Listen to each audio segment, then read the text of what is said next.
Thank you very much indeed, Candy Panda. It was a tough position to be in, but you guys did great. You won this match. Let's go back all the way to the beginning and pick some bans, because when talking to you guys beforehand, Jess has said, I'm only afraid of a couple of champions that Alex played, for the rest nothing. So what did you guys focus on going into those picks and bans? Well, we tried out the new meta champions like LeBlanc, Kha'Zix, and it didn't work out for us. So we banned them against Gambit because they're really good on them, and we don't want to have them ourselves. And then those were the only two champions we were concerned of, so we were thinking about what else Gambit plays, and we couldn't really come up with anything, so we banned Zed instead, which is good against Nidalee. Yeah, and then another thing you guys mentioned was we are really afraid of the early pressure that Diamond can bring upon us out of that jungle. And on a champion like Evelynn, he is normally able to do that very well, but you guys were playing against it very well, even in the team fights. Yeah, we've actually got a replay. It comes up to at about 24 minutes. Let's pull that replay up onto your screen right now. What I'd like you to do, Candy, is just talk me through the engage, because you guys have got a healthy gold lead by now, and you'll notice that Diamond catches about 4 of you guys with Agony's Embrace. So let's roll this clip and talk me through the communication, the calling. You know the deal by now. Yeah, so we sieged up mid lane now, and we knew they want to siege us because they have Ryze with TP and Eve. But we saw Ryze on the ward on the side, so what we did, we went back immediately, so when Diamond came in from behind, he was alone, so we could focus him. And then it's like back and forth, like everyone's flashing out and running out, running in, trying to re-engage. But our team had like the Pantheon ult, we still had the Pantheon ult, so we could re-engage now in a second. Yeah, it's running at slow-mo, so Pantheon's going to come in behind. Who's yelling the most? Who's calling during this? Right now, Svenskeren is saying, I ult, I ult, and then I say, go, go, go.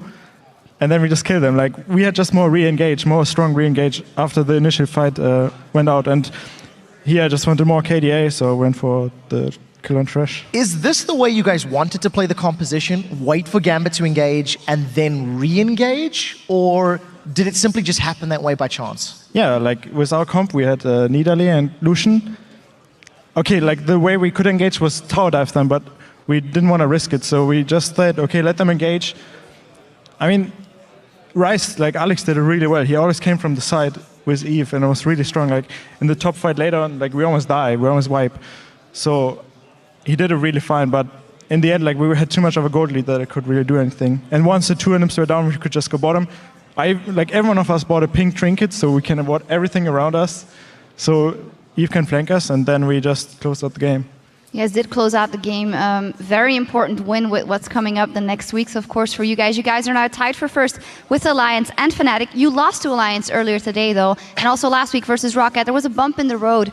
You guys were on the up, and then a little bump. So what did you kind of take from that? Yeah, so after IEM Katowice, the new patch came 4.4.